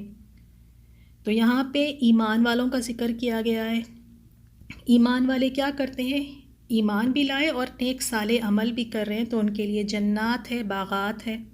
والذین کفروا، اب یہ دوسرا کردار ہے، دوسری زندگی جس کو کمپیئر کر کے بتایا گیا ہے۔ وہ لوگ جنہوں نے کفروا، کفر کیا، اور کیا کیا ساتھ میں؟ یتمتعون، وہ فائدہ اٹھاتے ہیں، کس چیز کا؟ اس دنیا کا، یعنی اس دنیا میں ہی فائدہ اٹھاتے ہیں۔ اور دوسرا وَيَأْكُلُونَ، اور وہ کھاتے ہیں، کما، جس طرح، تأکل، کھاتا ہے، الانعام، انعام کیٹلز کو کہتے ہیں، چوپائے، والنار، اور آگ ہی، مثویٰ، ٹھکانہ ہے، لہم، ان کا۔ تو اب یہاں پر اللہ تعالیٰ نے یہ دونوں لائف کو کمپیئر کر کے بتایا ہے کہ ایک تو ہے ایمان والا اور ساتھ میں وہ نیک عمل بھی کر رہا ہے، اور ایک کافر ہے۔ اب اس کی بھاگ دوڑ کیا ہے؟ اس کی بھاگ دوڑ بس یہی ہے، کھانا، بس اس نے کھانا ہے، اور وہ بھی کس طرح کھا رہا ہے؟ مویشی، جانور کی طرح۔ انعام کہتے ہیں گائے، بکری، بھیڑ، اونٹ وغیرہ کو۔ اب ان جانوروں کی طرف دیکھیں، کیا کرتی ہیں؟ گائے کو دیکھیں، سارا دن یا تو کھا رہی ہوتی ہے یا تو پھر جگالی کرتی رہتی ہے۔ اسی طرح بکریوں کو دیکھیں آپ، اونٹ کو دیکھیں، تو ان کا کام کیا ہے کہ یہ بس کھائیں گے، پیئیں گے، سوئیں گے، اٹھیں گے، کھائیں گے، پیئیں گے، ان کا کام یہی ہے۔ اور یہ اس میں ان جانوروں کے لیے کوئی برائی نہیں ہے، کیونکہ اگر یہ کھائیں گے تبھی، اگر بکری یعنی گائے کھائے گی تو وہ دودھ بھی دے گی، اگر اونٹ ہے اگر وہ پانی پی رہا ہے تو چلو وہ صحرا میں چلنے کے قابل ہوگا، ان کے لیے کوئی برائی نہیں ہے۔ اب بات سوچنے والی یہ ہے، اگر انسان بھی انہی جانوروں کے لیول پر چلنے لگے، اس کی زندگی بھی اسی طرح گزر رہی ہے جیسے ایک جانور کی گزر رہی ہے، تو اس میں اور یہ چوپائے جو کیٹلز ہیں، ان میں کوئی فرق رہ گیا؟ اللہ نے یہاں پہ بتایا کہ کافر کی زندگی ایسی ہوتی ہے، کھا لیا، پی لیا، سو گیا، پھر اٹھا، پھر کھایا، پھر پیا، پھر سو گیا، پھر اٹھا۔ کافر کی زندگی بالکل جانوروں کی طرح ہے، بس کھانا پینا، اور یستمیون، اور وہ کیا کرتے ہیں؟ یتمتعون، وہ فائدہ اٹھاتے ہیں۔ ان کے لیے کیا ہے؟ دنیا، بس سارا فوکس ان کا کہاں ہے؟ دنیا۔ یہاں کافروں کی خصلت بتائی گئی ہے۔ اگر کافر اچھا جاب بھی کر رہا ہے، وہ محنت بھی کر رہا ہے، تو کیوں کر رہا ہے؟ کیونکہ اس کو ایک اچھی لگژریس لائف چاہیے، اچھا لائف سٹائل چاہیے، وہ چیزوں کو جمع کرتا ہے۔ اس کی زندگی بس کیا ہے کہ جمع کرو چیزوں کو، اس دنیا کی لائف میں انجوائے کرو، کھاؤ پیو، بس دیٹس اٹ۔ لیکن مومن کے بارے میں کیا بتایا گیا کہ مومن ایمان لاتا ہے، عامل الصالحات، اس کی زندگی کا ایک مقصد ہے، اور وہ مقصد کیا ہے؟ عامل الصالحات، کچھ وہ نیک عمل تو کرے، وہ اپنی زندگی ایک مقصد کے ساتھ گزارا، اور جب عمل کرتا ہے انسان تو محنت لگتی ہے۔ کوئی بس کھا پی کر سو کر تو عمل نہیں کر سکے گا، اس کے لیے محنت لگتی ہے، نمازیں پڑھنی ہیں، روزے رکھنے ہیں، قرآن کو حفظ کرنا ہے، تفسیر کی آڈیوز اگر سننی ہے، صدقہ خیرات کرنا ہے، تو ہر چیز میں محنت تو لگے گی۔ تو وہ یہ محنت عمل الصالحات اس کو یہ کیوں کرتا ہے؟ کیونکہ اسے پتہ ہے کہ ایک آخرت کا دن آنے والا ہے، آئندہ آنے والی زندگی کے لیے وہ محنت کرتا ہے۔ اور آپ دیکھیں کہیں نہ کہیں ہمارا بھی یہی حال نہیں ہے، یعنی بس کھا رہے ہیں، پی رہے ہیں، اپنی زندگی گزار رہے ہیں۔ ہمارا بھی آج کل کچھ ہمارے حالات اس طرح ملتے جلتے نہیں لگتے، جس طرح اللہ تعالیٰ نے یہاں کافروں کے بارے میں بتایا ہے کہ بس ایک جانوروں کی طرح کھا پی رہے ہیں۔ اور اس کی تفسیر میں یہ بھی آیا ہے کہ چلتے پھرتے کھانے سے حدیث میں سخت منع کیا گیا ہے، نہ کھڑے ہو کر پانی پینا چاہیے، نہ چلتے پھرتے کھانا چاہیے۔ اللہ تعالیٰ معاف کرے کہ آج کل تو اس طرح فیشن ہے کہ آپ پارٹیز بھی ہو تو کھڑے کھڑے کھانے کا سسٹم، بوفے سسٹم ایسا رکھا ہے، لیکن اسلام نے ہمیں ان چیزوں سے منع کیا ہے، چلتے پھرتے کھانے سے۔ یہ جانوروں کا طریقہ ہے۔ تو اب انسان یہاں پہ تھوڑا ذہن لگائے، کیا انسان، کیا مومن اس سطح پر اپنی زندگی گزارنا چاہتا ہے جیسے ایک جانور گزار رہا ہے؟ ہمارا سارا وقت کہاں گزرتا ہے بتائیں ہم عورتوں کا؟ صبح اٹھیں گے تو سب سے پہلے یہ ہوگا کہ کیا پکائیں۔ اب وہ ناشتے کے لیے تیاری کریں گے، ناشتے کا سب پکائیں گے، پھر اٹھائیں گے، اس کی صفائی کریں گے برتنوں کا، پھر چائے کا ٹائم آئے گا، چائے پئیں گے، پھر اس کے بعد اب دوپہر کا ٹائم کہ اب دوپہر میں کیا پکائیں، پھر اب دوپہر کے لیے کچھ پکے گا، اور پھر اس کے بعد کھائیں گے، اس کے برتن سمیٹیں، پھر صفائی کریں، پھر اس کے بعد ایوننگ چائے کا ٹائم پھر سے آ گیا، کچھ سنیکس لے لیں، کچھ چائے بنا لیں، اب پھر شام میں کیا کھائیں۔ تو دیکھیں ہماری زندگی کہاں گزر رہی ہیں، زیادہ وقت ہمارا کہاں گزر رہا ہے؟ کیا ہمارا مقصد کھانا ہے صرف؟ کیا ہم جینے کے لیے یعنی ہمارا جینا بس اس لیے کہ بس ہم کھائیں پکائیں، بس یہی کام کریں؟ ہمیں اللہ تعالیٰ نے اس چیز کے لیے نہیں بھیجا ہے، یہاں پہ ہمارا ایک مقصد ہے، یہ زندگی ایک ذریعہ ہے آخرت بنانے کے لیے۔ تو اپنی ساری زندگی بس اس دنیا کے لیے ہم نے نہیں لگانی۔ اور بہت پیاری دعا ہے، اس دعا کو ترمذی میں اسے بیان کیا گیا ہے، ربنا لا تجعل الدنیا اکبر ہمنا، اے میرے اللہ اس دنیا کو میرا سب سے بڑا مقصد نہ بنا دے، سب سے اہم مقصد نہ بنا دے کہ بس میری فکر ہو تو بس دنیا کے لیے ہے، میری کوششیں چل رہی ہے تو بس دنیا کے لیے، میری یہ بھاگ دوڑ ہے تو صرف دنیا کے لیے۔ اللہ یہ دنیا کو میرے لیے اتنا بڑا مقصد نہ بنا دے، کیونکہ ہمارا مقصد آخرت ہے۔ تو اس دعا کو بھی زیادہ سے زیادہ پڑھا کریں۔ تو ہمیں اب سوچنا ہے کہ کس طرح کی ہم نے زندگی گزارنی ہے، جانوروں کی طرح جو بس کھا پی رہے ہیں اور دٹ سیٹ اپنی خواہشوں کو پورا کر رہے ہیں، یا عمل صالح کرنا ہے، محنت کرنی ہے، کوشش کرنی ہے۔ اور پھر اس کے بعد بتایا گیا ان کا ٹھکانہ کیا ہوگا، وَالنَّارُ مَثْوًى لَهُمْ، اور ان کا ٹھکانہ آگ ہوگا۔ انجام بھی بتا دیا، ایک جو جانوروں کی سطح پہ زندگی گزار رہا ہے، کوئی مقصد نہیں، تو اس کا ٹھکانہ آگ ہے، اور جو محنت کر رہا ہے، عمل صالح کر رہا ہے، اس کے لیے باغات ہیں۔ اب پھر آیت نمبر 13 میں اللہ تعالیٰ فرما رہے ہیں اور وَكَأَيٍّ، اور کتنی ہی من قریۃ بستیاں ہیا کہ وہ اشد شدید تر تھیں، قوتاً قوت میں، من قریتک آپ کی بستی سے، یعنی رسول صلی اللہ علیہ وسلم سے کہا جا رہا کئی بستیاں آپ کی بستی سے یعنی مکہ سے کہیں زیادہ قوت میں شدید تھیں، التی جس سے اخرجت کا، جس کے رہنے والوں نے آپ کو نکالا، یعنی رسول صلی اللہ علیہ وسلم کو مشرکین مکہ نے مجبور کر دیا تھا کہ مکہ سے نکل جائیں، تو ہجرت کر کر آپ اور آپ کے صحابہ مدینہ چلے گئے۔ تو یہاں پہ وہی بتایا جا رہا ہے کہ اس سے بھی زیادہ یعنی قوت میں شدید تھی بستیاں جس بستی سے آپ کو نکالا جا رہا ہے۔ اہلکناہم، ہم نے ہلاک کر دی ان کو، پہلے والی جتنی بستیاں تھیں۔ پھر لا نہیں تھا ناصرہ کوئی بھی مددگار لہم ان کا۔ اللہ تعالیٰ نے اتنی شدید ترین بستیوں کو بھی ہلاک کر دیا جو مکہ کے مقابلے میں کہیں زیادہ سویلائزڈ، کہیں زیادہ ترقی یافتہ، کہیں زیادہ قوتوں میں آگے تھی، لیکن رسولوں کی تکذیب کرنے کی وجہ سے اللہ تعالیٰ نے ان بستیوں کو بھی ہلاک کر دیا۔ اور ترمذی کی حدیث میں ہے، حدیث نمبر 3925 میں، جب مشرکین مکہ نے رسول صلی اللہ علیہ وسلم کو وہاں سے نکال دیا مکہ سے، تو جب آپ مکہ سے نکل کر غار کی طرف روانہ ہونے لگے تو مکے کی طرف دیکھ کر فرمایا، اللہ تعالیٰ کے شہروں میں سے تو اللہ کو سب سے زیادہ محبوب ہے، اور اللہ کے شہروں میں مجھے سب سے محبوب تو ہے۔ اگر مجھے مشرکین تجھ سے نہ نکالتے تو میں تجھ سے نہ نکلتا۔ تو اب ان کے لیے کوئی مددگار نہیں ہے، جب اللہ تعالیٰ ان کو اگر ہلاک کر دے تو پھر ان کا کوئی مددگار نہ ہوگا۔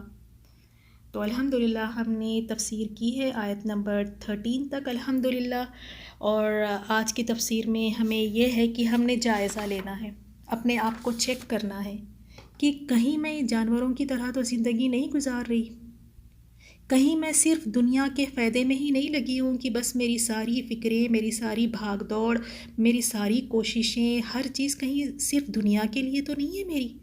تھوڑا سا جائزہ لیں، چیک کریں، ہم دیکھیں کہ کیا ہم سب کچھ یہیں کے لیے تو نہیں کر رہے ہیں۔ کیا یہ چیزوں کو ہمیں اپنے آپ سے سوال کرنا چاہیے۔ جب انسان نا اپنے آپ کا حساب لیتا ہے، اکاؤنٹ اپنے آپ کو جب سوال کرتا ہے، اپنے آپ سے جب جواب مانگتا ہے نا، تو اس کا ضمیر بھی جاگتا ہے ان باتوں سے۔ تو آج ان باتوں کا ضرور جائزہ لیں، اور اللہ تعالیٰ سے ہم دعا کرتے ہیں کہ اللہ تعالیٰ ہمیں محفوظ رکھیں کہ ایسی زندگی نہ گزاریں غافل ہو کر کہ آخرت کی کوئی فکر ہی نہیں، بس دنیا کے لیے ہی ہم دنیا کے ہو کر رہ جائیں۔ اللہ تعالیٰ ایسی غافل زندگی سے ہمیں محفوظ رکھیں۔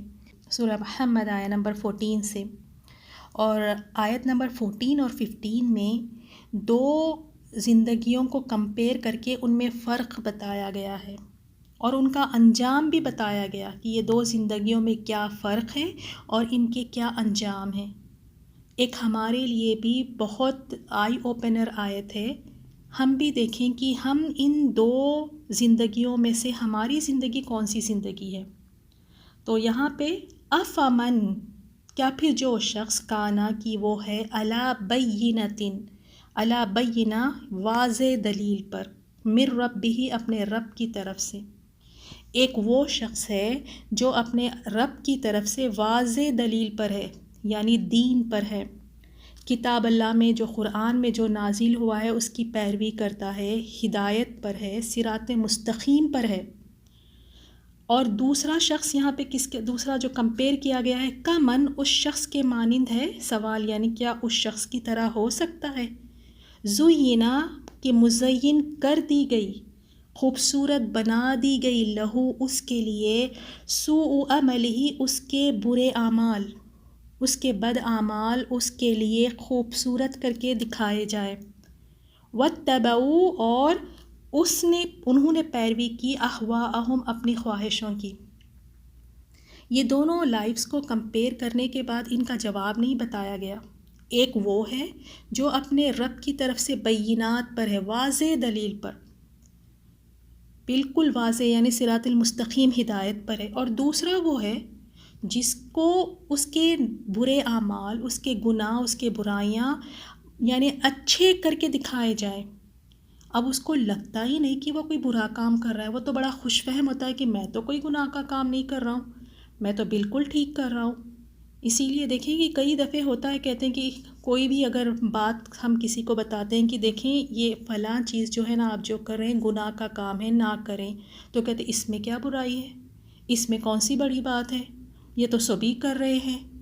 اس کو پرواہ نہیں ہوتی، وہ اس چیز کو بہت لائٹ لے لیتا اور جسٹیفائی کرتا ہے، ریزنز بتاتا ہے، تو اس کو اس کے بد اعمال خوبصورت کر کے دکھائے جاتے ہیں۔ اللہ تعالیٰ محفوظ رکھیں کہ کہیں ہمارے ساتھ تو ایسا نہیں ہو رہا کہ ہم برے کام کر رہے ہیں یا گناہ کے کام کر رہے ہیں اور ہمیں وہ دکھایا جا رہا ہے، ہمیں محسوس ہو رہا ہے کہ میں تو بہت اچھا کر رہی ہوں، اسی لیے اللہ تعالیٰ سے ہمیشہ ڈرتے ہوئے مانگنا چاہیے کہ یا رب تو مجھ سے نیک عمل کرا لے، صراط المستقیم پر چلا، کیونکہ قرآن میں بھی آیا ہے کئی لوگ زندگی بھر نیک عمل سمجھ کر کرتے رہے ہیں، حالانکہ وہ نیک عمل تھا ہی نہیں۔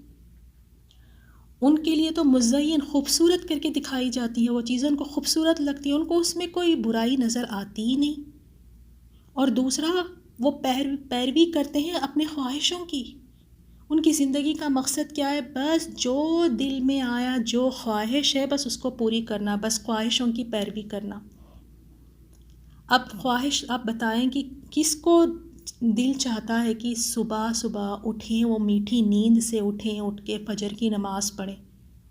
یہ تو کسی کو نہیں دل چاہتا۔ خواہش تو یہ ہوتی ہے کہ اس وقت آرام سے سوئے رہے، اتنی اچھی میٹھی میٹھی نیند ہے، کہاں اس کو ضائع کرے؟ کس کو پسند ہے کہ اللہ کے لیے کھانا چھوڑ کر بھوکے پیٹ رہے؟ خواہش تو یہ ہوتی ہے کہ ہر تھوڑی تھوڑی دیر کچھ مزے مزے کے کھانے ملے تو ان کو کھائے اور انجوائے کرے۔ کھانا سامنے رکھا ہے تو خواہش تو یہ ہوتی ہے کہ جلدی سے اسے کھائے، کہاں بھوکا رہنا نفس کو پسند ہے۔ تو وہ پیروی کرتے ہیں اپنے خواہشوں کی، جیسے جیسے ان کا دل کہتا ہے بس اسی طرح کرنے لگتے ہیں۔ تو یہ جو انسان اپنے خواہشوں کی جو پیروی کرتا ہے نا، یہ خواہش اس کو جنت تک نہیں لے جا سکتی، جنت تک نہیں لے جا سکتی۔ جنت میں جانے کے لیے خواہشوں کو مارنا پڑتا ہے، خواہشوں کو کچلنا پڑتا ہے۔ اگر ہر بار اپنی خواہش کو پوری کرتے رہیں گے تو یہ تو کہیں کی نہیں چھوڑیں گے، یہ تو سیدھا جہنم ہی لے جائیں گی۔ رسول صلی اللہ علیہ وسلم نے مسلم کی حدیث نمبر 282 میں بتایا، اس کا مفہوم یہ ہے، جنت مشکلات سے گھری ہے اور جہنم خواہشوں سے گھری ہے۔ جہنم میں جانے کے لیے دیکھیں بس خواہشوں سے گھری ہے، بس یہ خواہش، ایک خواہش ختم نہیں ہوتی دوسری ہماری شروع ہو جاتی، دوسری خواہش ہماری ختم نہیں ہوتی تیسری ہماری بالکل تیار ہوتی ہے۔ لیکن جنت مشکلات سے گھری ہے، عبادات کرنا ہے، تقوی کے ساتھ زندگی گزارنا ہے، اللہ کے ناراضگی سے بچنا ہے، سچ بولنا ہے، غیبت سے اپنے آپ کو بچانا ہے۔ یہ ساری چیزیں آسان نہیں ہے، بہت مشکل ہے۔ صبر کرنا واقعی کتنا مشکل کام ہے۔ 5 وقت کی نماز اٹھ کر اللہ کی رضا کے لیے وقت پر پڑھنا، یہ کوئی آسان بات نہیں ہے۔ نفس کو تو یہ پسند ہی نہیں ہے، نفس کے لیے تو آسان بھی نہیں ہے۔ تو جہنم تو گھری ہوئی خواہشات سے، اور خواہشات کے ساتھ انسان جنت نہیں پہنچ سکتا۔ تو یہاں ان دونوں کو بتایا گیا، دونوں لائفز کلیئر ہو گئی ہمیں یہاں پہ۔ اب نیکسٹ آیت میں ہم دیکھتے ہیں ان کا انجام بتایا گیا ہے۔ ایک تو یہاں ان کا جواب نہیں دیا گیا، ایک جو بینات پر ہے، اور دوسرا وہ شخص ہے جس کو اس کے برے اعمال بہت خوبصورت کر کے دکھائی دیتے ہیں اسے، اور وہ اپنے خواہشوں کی پیروی کرتا ہے۔ اب اس آیت میں ہم دیکھتے ہیں مثال الجنتی، جنت کی، التی وعد المتقون، جس کا پرہیزگاروں سے، متقیوں سے جس کا وعدہ کیا گیا ہے۔ جنت کس کے لیے ہے؟ متقیوں کے لیے، جو اپنی زندگی ڈر ڈر کے گزارتا ہے کہ کہیں میرا رب ناراض نہ ہو جائے مجھ سے۔ ہر ایک قدم پھونک پھونک کر اٹھاتا ہے کہ کہیں میں اپنے رب کو ناراض نہ کر دوں۔ اس کی زندگی کا مقصد کیا ہوتا ہے کہ کسی بھی طرح بس میں اپنے رب کو راضی کر لوں۔ اس کی ساری بھاگ دوڑ کیا ہوتی ہے کہ بس رب کو راضی کر لوں، میرا رب نہ مجھ سے ناراض ہو جائے۔ نیکیوں میں دوڑ لگاتا ہے، کوئی نیکی کے موقع کو نہیں چھوڑتا ہے۔ تو ایسوں کے لیے اللہ تعالیٰ نے جنت کو تیار کیا ہے، ان سے وعدہ کیا گیا ہے، اور اللہ تعالیٰ اپنے وعدے میں سچا ہے۔ تو وہ جنت کی صفت بتائی گئی ہے کہ وہ جنت کس طرح ہے۔ اس جنت میں فیہا انہار من ماء، اس میں انہار، نہریں ہیں پانی کی، اور وہ پانی کیسا ہے؟ غیر آسن، جس کا ذائقے میں ذرا بھی، یعنی ذائقہ بالکل بھی چینج نہیں ہوگا۔ دیکھیں پانی بھی اگر کافی وقت کے لیے ایک ہی جگہ اگر رکا رہے تو اس کا مزہ بھی چینج ہوتا ہے، اس کا رنگ بھی چینج ہونے لگتا ہے، لیکن جنت کی نہروں کا جو پانی ہے وہ اس طرح نہیں ہے۔ وہ پانی وہاں پہ اس کا ذائقہ نہیں بدلے گا، نہ ہی اس میں کوئی بدبو آئے گی۔ تو ایک نہر کون سی ہے؟ پانی کی، اور دوسری نہر کا ذکر یہاں جو کیا گیا ہے وَأَنْهَارٌ مِّن لَبَنٍ، اور نہریں ہیں من لبن دودھ کی، لم یتغیر طعمہ، اور اس کا طعم، اس کا جو مزہ ہے وہ بھی نہیں بدلے گا، وہ بھی غیر نہیں ہوگا، چینج نہیں ہوگا۔ تو دودھ کی بھی وہاں پہ نہریں ہیں جن کا مزہ نہیں بدلے گا۔ دودھ بھی دیکھیں اگر آپ اسی طرح اگر چھوڑ دیں تو دودھ خراب ہونے لگتا ہے، اس میں سے بھی سڑن یعنی اسمیل آنے لگتی ہے، لیکن جنت کی نہریں اس طرح نہیں ہیں۔ جنت کی کوئی بھی چیز کو ہم دنیا کی چیز سے کمپیئر کر ہی نہیں سکتے۔ وہاں پہ 4 نہریں جو بتائی گئی ہیں، ایک تو پانی کی نہر ہو گئی اور دوسری دودھ کی نہر۔ اب تیسری نہر وَأَنْهَارٌ، اور اس میں نہریں ہیں من خمرن، خمر کہتے ہیں شراب کو، اور شراب کی لذت لذیذ ہے، ٹیسٹی ہے، بہت مزیدار ہے، للشاربین، پینے والوں کے لیے۔ تو شراب کی نہریں ہیں جو پینے والوں کے لیے بہت ہی لذیذ ہے، اور وہاں کی شراب دنیا کی شراب کی طرح نہیں ہوگی۔ دنیا کی شراب تو پھلوں کو لے کے اس کو سلا گڑا کے اس کے بعد بنائی جاتی ہے، اور اس میں سے اتنی یعنی بدبو آتی ہے، اس میں اس کا ٹیسٹ بھی صحیح نہیں ہے، اور انسان پینے کے بعد اس کا تو ہوش ہی نہیں رہتا اس کو۔ آپ دیکھیں کہ کس طرح لوگ شراب پی کے گٹروں میں پڑے ہوتے ہیں، ان کے اپنے جسم کا ہوش نہیں رہتا، وہ کیا کہہ رہے ہیں آل فال انہیں اس کا تک لحاظ نہیں رہتا، بس بالکل یعنی ہر چیز اپنی ہر سینس وہ کھو دیتے ہیں، اور وہ اس لیے پیتے ہیں تاکہ اس سے ان کا غم جو ہے وہ جس چیز کے لیے پی رہے ہیں وہ کوئی مزے کے لیے نہیں پیتے ہیں۔ یہاں لوگ جو پیتے ہیں شراب، اور اس میں اتنی بدبو ہے، لیکن جنت کی شراب ایسی شراب ہے کہ اس کا ذائقہ بھی بہت اچھا ہے، اس میں کوئی بدبو نہیں ہوگی، اور وہ بہت خوبصورت ہوگی، اور وہ پینے کے بعد کوئی بھی اپنے حواس نہیں کھوئے گا، کسی کے سر نہیں درد ہوگا، کوئی بیکار کی فضول باتیں یا اپنے آپے سے نکل جائے گا، اس طرح والی شراب نہیں ہوگی۔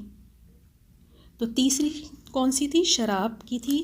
اور چوتھی نہر ہے وَأَنْهَارٌ مِّنْ عَسَلٍ مُّصَفًّى، اور صاف شفاف شہد کی نہر ہے، اور وہاں پہ چوتھی شہد کی نہر ہے۔ تو یہ 4 نہریں وہاں پہ ہوں گی، اور یہ اتنی پیاری آیت ہے، حدیث ہے، حدیث صحیح البخاری کی حدیث ہے 7423۔ رسول صلی اللہ علیہ وسلم نے فرمایا، بس تم جب اللہ تعالیٰ سے سوال کرو تو جنت الفردوس کا سوال کیا کرو۔ جب بھی تم جنت میں یعنی جنت تم مانگتے ہو اللہ تعالیٰ سے، تو کون سی جنت مانگنا ہے؟ جنت الفردوس۔ کہا بس تم جب اللہ تعالیٰ سے سوال کرو تو جنت الفردوس کا سوال کیا کرو، وہ بہترین جنت اور اعلیٰ جنت ہے۔ اس سے جنت کی نہریں نکلتی ہیں، اور اس کے اوپر رحمان کا عرش ہے۔ سبحان اللہ۔ اللہم انی اسألک الفردوس الاعلیٰ من الجنہ۔ اللہ تعالیٰ ہمیں ان میں شامل کرے جنہیں اللہ تعالیٰ فردوس الاعلیٰ جس کو عطا فرمائے، یعنی سب سے اعلیٰ جنت، جنت الفردوس۔ رسول صلی اللہ علیہ وسلم نے کہا یہ مانگو، تو دیکھیں، اور اس جنت میں دوسری چیز جو بتائی گئی اس میں کیا ہے؟ وَلَهُمْ، اور لیے ان کے، فیہا، اس میں، من کل ثمرات، ہر قسم کے پھل ہیں ان کے لیے وہاں پہ۔ کوئی پھل کو جا کے توڑ کے لانا نہیں ہوگا، وہ جب بھی کھانے کی خواہش کریں گے خود بخود پھل ان کے سامنے آ جائیں گے، اور یہ پھل مختلف قسم کے، ہر بار کھائیں گے تو اس کا ٹیسٹ ڈیفرنٹ ہوگا۔ آپ یہاں پہ اگر کوئی ایپل ہی کھاتے ہیں، سیب کھاتے ہیں، تو ہمیشہ ٹیسٹ اس کا سیم ہی ہوتا ہے، تھوڑا بہت 19-20 کا فرق ہوتا ہے، کوئی تھوڑا سا میٹھا، تھوڑا کم میٹھا۔ لیکن جنت کے پھل ہر بار کھائیں گے تو ہر بار اس کا ٹیسٹ ڈیفرنٹ ہوگا۔ سبحان اللہ، کس طرح اللہ تعالیٰ نے جنت کے میوے بنائے ہیں، وہاں کے پھل۔ اور وَمَغْفِرَةٌ مِّن رَبِّهِمْ، اور ان کے پروردگار کی طرف سے ان کے لیے مغفرت ہے، یعنی ان تمام نعمتوں کے ساتھ ساتھ جنت میں اللہ تعالیٰ کی طرف سے مغفرت اور بخشش بھی ہوگی۔ اللہ تعالیٰ تو ایسا رب ہے کہ وہ گناہوں کو معاف کر کے اس گناہوں کا طنز بھی نہیں کرتا ہے۔ اس دنیا میں کوئی اگر ہمارے گناہوں کو معاف کر دے، ہماری غلطیوں کو معاف کر دے، زندگی بھر اس کا طعنہ دیتے ہیں لوگ. پتہ ہے تم نے یہ کیا تھا لیکن میں نے تمہیں معاف کر دیا تھا. بار بار اس غلطیوں کا طعنہ دیا جاتا ہے. لیکن اللہ ایسا غفور الرحیم ہے، وہ گناہوں کو معاف کرتا ہے اور اس کے طعنے یا اس کے طنز بھی نہیں دیتا، ڈھانپ دیتا ہے گناہوں کو. اور اللہم انی اسألک الفردوس الاعلی من الجنہ. اب آپ بتائیں، کیا ہمیں اس جنت کا شوق نہیں ہونا چاہیے؟ کیوں ہم اس دنیا کی رنگینیوں میں کھو جاتے ہیں؟ یہ بس لمیٹڈ ہے. دنیا کی جتنی بھی چیزیں ہیں، چاہے کتنی ہی ہمیں کیوں نہ مل جائے، یہ وقتی ہے. وقتی سب چھوڑ کر یہیں رکھ کر چلے جانا ہے. اگر انسان کو شوق لگانا ہے نا، تو جنت کا شوق لگانا ہے، وہاں کے محلوں کا، وہاں کے نہروں کا، وہاں کے پھلوں کا، اللہ تعالیٰ کی رحمت کا. تو وہاں کا شوق پیدا کرے. تو ایک بتایا گیا ان کے لیے اتنی ساری نعمتیں اللہ تعالیٰ نے دی ہیں، اور ایک کے بارے میں، اب دوسرے کے بارے میں، جو اپنے خواہشوں کی پیروی کر رہا ہے، جس کو اس کے برے عمل اچھے لگتے ہیں، اس کے لیے کیا ہے؟ کمن ہوا خالد فی النار. کیا یہ پرہیزگار لوگ، یہ جو متقی لوگ جن کو اللہ نے اتنے انعامات دیے ہیں، اس کی طرح ہو سکتے ہیں جو ہمیشہ دوزخ میں رہے گا؟ وہ ہمیشہ دوزخ میں رہے گا.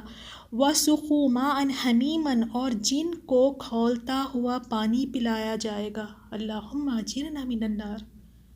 اور وہ پانی اس قدر شدید گرم ہوگا، ناقابل برداشت ہوگا، پھولے گا. جیسے ہی وہ پئیں گے تو ان کی تمام انتڑیاں کٹ جائیں گی، ساری کی ساری. اللہ تعالیٰ محفوظ رکھے. تو یہاں دونوں زندگیوں کا انجام بتایا گیا. اب یہ ہمیں ڈیسائیڈ کرنا ہے کہ ہم اللہ تعالیٰ کی جو واضح دلیل ہے، قرآن کی پیروی کرتے ہیں اور ان انعامات کے حقدار ہوتے ہیں، یا خواہشوں کی پیروی کرتے ہیں اور پھر ان کا یہ انجام ہوگا کہ خالدون فی النار، ہمیشہ نار میں رہیں گے. خواہشوں کو کچلنا سیکھیں، نفس کے غلام نہ بنیں. اللہ تعالیٰ ہم سب کو توفیق دے کہ نفس کو ہم کنٹرول میں کرنا سیکھیں، اس کو اپنے قابو میں رکھیں. بس ہم اتنے اپنے نفس کے آگے بالکل غلام بنے ہوئے کہ دل جو چاہا وہی کرنا. میرا دل نہیں چاہ رہا، بس دل نے کہہ دیا نہیں کرنا ہے تو نہیں کرتے. میرا دل چاہ رہا ہے تو بس دل کے غلام بنے ہوئے. یہ دل کو اپنے کنٹرول میں کرنا ہے، اس نفس کو اپنے کنٹرول میں کرنا ہے. اس سے عبادتیں کرانا سکھائیں، اس کو اپنے رب کے لیے روزے رکھنا سکھائیں، اس کو اپنی رب کی محبت میں راتوں میں جاگنا سکھائیں. اس نفس کو اللہ کی خوف سے رونا سکھائیں. اس کو سکھانا ہوگا، اس کو اپنے قابو میں کرنا ہوگا. تب ہی جا کے جنت کے لیے ہم پھر کوشش کر سکتے ہیں. اب دیکھیں آیت نمبر 16 اور 17 میں بھی، یہاں بھی منافق اور مومن کے بارے میں بتایا گیا ہے. اور ہمیں اب اس آیت نمبر 16 سے سیکھ لینی ہے کہ یہ خصلت اب مجھ میں نہ آئے، کیونکہ اللہ تعالیٰ نے واضح طور پہ بتا دیا کہ یہ منافق اس کرتے ہیں. وَمِنْهُمْ مَن يَسْتَمِعُ إِلَيْكَ، اور ان میں سے یعنی منافقوں میں سے بعض وہ ہے جو آپ کی طرف کان لگاتے ہیں، حتیٰ یہاں تک کہ اذا جب خرجو وہ نکلتے ہیں، من عندک آپ کے پاس سے، قالو وہ کہتے ہیں، للذین ان لوگوں سے، اوتوا العلم جو دیے گئے علم. تو اللہ تعالیٰ نے منافقوں کا ذکر کرتے ہوئے بیان فرمایا، یہ منافق رسول صلی اللہ علیہ وسلم کے پاس آ کے بیٹھتے اور آپ کا کلام سنتے، مگر اس قدر وہ کم فہم ہوتے اور ان کی نیت ان کی جو بالکل جو صحیح نہیں ہوتی، اس وجہ سے وہ محفل میں، اس مجلس میں بیٹھنے کے بعد جب باہر نکلتے ہیں وہاں سے، تو صحابہ اکرام سے پوچھتے ہیں کہ ماذا قال آنفا، کہ انہوں نے ابھی کیا کہا تھا. یعنی یہ لوگ رسول صلی اللہ علیہ وسلم کے ساتھ بیٹھ کر، پاس بیٹھ کر باتیں سننے کے بعد بھی ان کو کچھ سمجھ میں نہیں آتا تھا، ان کے ایمان میں کوئی اضافہ نہیں ہوتا تھا. کیوں؟ کیونکہ ان کی نیت ہی صحیح نہیں تھی. وجہ یہ کہ دل سے نہیں سنتے تھے، ایک کان سے سنا دوسرے کان سے نکال دیا، بس اسی لیے آ کر بیٹھ جاتے تھے کہ بس دکھائیں سب کو کہ ہم ایمان والے ہیں۔ ہدایت لینا ان کا مقصد بالکل نہیں تھا۔ تو منافق ڈبل فیس ہوتے ہیں نا، سامنے کچھ اور پیچھے کچھ۔ تو وہ بس آ کے بیٹھتے تو تھے رسول صلی اللہ علیہ وسلم کے پاس، آپ کی باتیں بھی سنتے، لیکن سبحان اللہ پیغمبر کے ساتھ بیٹھے ہیں اور پھر بھی ایمان میں اضافہ نہیں۔ تو اس کی وجہ سے پھر اللہ تعالیٰ نے انہیں کیا سزا دی؟ اولئک الذین طبع اللہ علی قلوبہم، یہی لوگ ہیں جن کے دلوں پر اللہ تعالیٰ نے طبع مہر لگا رکھی ہے۔ جب ہدایت لینا ہی نہیں چاہتے تو اللہ کیوں کر پھر ہدایت دے؟ جب تڑپ ہی نہیں ہے ہدایت لینے کی، خواہش ہی نہیں ہے ہدایت لینے کی، تو پھر اللہ ہدایت نہیں دیتا۔ اللہ تعالیٰ پھر دلوں پہ مہر لگا دیتا ہے اور پھر اس کے بعد چھوڑ دیتا ہے۔ وَاتَّبَعُوا أَهْوَاءَهُمْ، اب یہ اپنے خواہشوں کے پیچھے چل رہے ہیں۔ جب اللہ تعالیٰ نے ہدایت ہی نہیں دینی تو پھر اب کریں گے ہدایت کہاں سے ملے گی؟ ہدایت تو ملے گی نہیں، بس اب اپنے خواہشوں کے پیچھے چلیں گے، جو ان کا دل چاہے گا، جو ان کی خواہش ہوئے گی، بس اسی کے پیچھے وہی کرتے رہیں گے۔ اور دیکھیں اس سے پتہ چلتا ہے کہ جب ہم قرآن کی تعلیمات لیں یا کوئی دینی علم لیں یا کوئی ہم درس سن رہے ہیں یا کچھ بھی ہم سیکھ رہے ہیں دین کی، تو ہماری نیت صحیح ہونی چاہیے۔ اور وہ کیا ہونی چاہیے؟ ہدایت لینا اصل مقصد ہونا چاہیے۔ اگر ہمارا مقصد یہ ہو کہ میں یہ دین کی تعلیمات لوں، قرآن کی تفسیر سیکھوں یا میں حفظ کروں یا جو بھی میں دین کی تعلیمات لوں اس لیے کہ لوگ مجھے عالمہ فاضلہ کہیں، اب میرے خاندان میں سے سب سیکھ رہے ہیں، اگر میں نہ سیکھوں تو اچھا نہیں لگے گا، سب دین کا سیکھ رہے ہیں تو مجھے بھی سیکھنا چاہیے۔ اب اس کے کچھ لوگ ایسے ہیں کہ اس لیے بھی سیکھتے ہیں کہ ہمیں سرٹیفکیٹ ملے۔ تو آج ہم نے اپنی نیتیں چیک کرنی ہیں، جو ہم تفسیر سیکھ رہے ہیں کیا مقصد ہے؟ اگر ہدایت چاہتے ہیں تو اللہ تعالیٰ ضرور پھر اس میں ہدایت دیتا ہے۔ جیسے نیکسٹ آیت میں دیکھیں، اب ایمان والوں کا ذکر ہے، والذین اہتدوا، جن لوگوں نے ہدایت پائی ہے، زادہم، تو زیادہ کر دیا ہدا ہدایت میں، واتاہم تقواہم، اور انہیں ان کا تقوی بھی عطا فرمایا۔ تو اس آیت میں بتایا گیا کہ جو ہدایت پانا چاہتا ہے، جس کی تڑپ ہے، جو حاصل کرنا چاہتا ہے، تو اللہ تعالیٰ پھر اسے ثابت قدم بھی رکھتے ہیں، اللہ تعالیٰ اسے اس کی ہدایت میں اضافہ فرماتے ہیں۔ وَأَتَاهُمْ تَقْوَاهُمْ، اور انہیں ان کی تقوی میں پرہیزگاری بھی عنایت فرماتے ہیں، اس میں بھی اللہ تعالیٰ اضافہ کرتے ہیں۔ اور جب ایسا انسان ایک نیکی کرتا ہے تو اللہ تعالیٰ اس کے لیے اور نیکیوں کے اسباب بناتے ہیں اور نیکیوں کے دروازے کھلتے ہیں۔ وہی محفل ہے، دیکھ لیں آپ، جہاں پہ منافق بھی آ کر بیٹھ کے باتیں سن رہے ہیں، لیکن نیت صحیح نہیں ہونے کی وجہ سے اللہ نے ان کے دلوں پہ مہر لگا دی اور اب وہ خواہشوں کے پیچھے جا رہے ہیں۔ اور ایک وہی محفل میں صحابہ کرام ہیں جن کا مقصد یہ ہے کہ وہ ہدایت حاصل کرے، وہ سیدھے راستے پہ چلے، وہ ان کا ایمان بڑھے، تو پھر اللہ تعالیٰ نے ان کے ہدایت میں بھی اللہ نے اضافہ کیا اور ان کے تقوی میں بھی اضافہ کیا۔ اللہ تعالیٰ سے دعا ہے کہ اللہ تعالیٰ اس قرآن کو ہمارے سینوں کی بہار بنا دے۔ سبحانک اللہم و بحمدک، نشہد ان لا الہ الا انت، نستغفرک و نتوب الیک۔ السلام علیکم ورحمۃ اللہ وبرکاتہ۔ محفوظ رکھیں اپنے خواہشوں کی پیروی کرنے سے، کیونکہ ان کا انجام بڑا سخت یہاں بتایا گیا ہے۔ اور دوسرا، اللہ تعالیٰ ان منافقوں کی خصلت سے ہمیں محفوظ رکھے کہ وہ محفل میں بیٹھتے ہیں، وہ قرآن سنتے ہیں، لیکن ان کا مقصد ہوتا ہی نہیں اس سے ہدایت لیں، تو اللہ تعالیٰ بھی پھر ان کے دلوں پہ مہر لگا دیتا ہے۔ سبحانک اللہم و بحمدک، نشہد ان لا الہ الا انت، نستغفرک و نتوب الیک۔